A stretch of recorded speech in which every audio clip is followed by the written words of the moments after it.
ఏమండి ఏమండి అర్జెంట్ గా రండి. ఒక్క నిమిషం.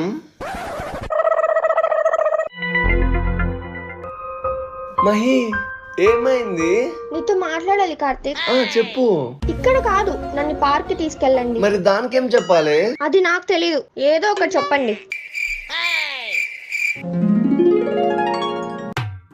ఏమండి, నేను మా అమ్మ వాళ్ళ ఇంటికి వెళ్ళేసి వస్తా. పోయేస్రా. అమ్మయ్యా, సరేనే, నేను ఆఫీస్ పోయేస్తా. సరే అండి.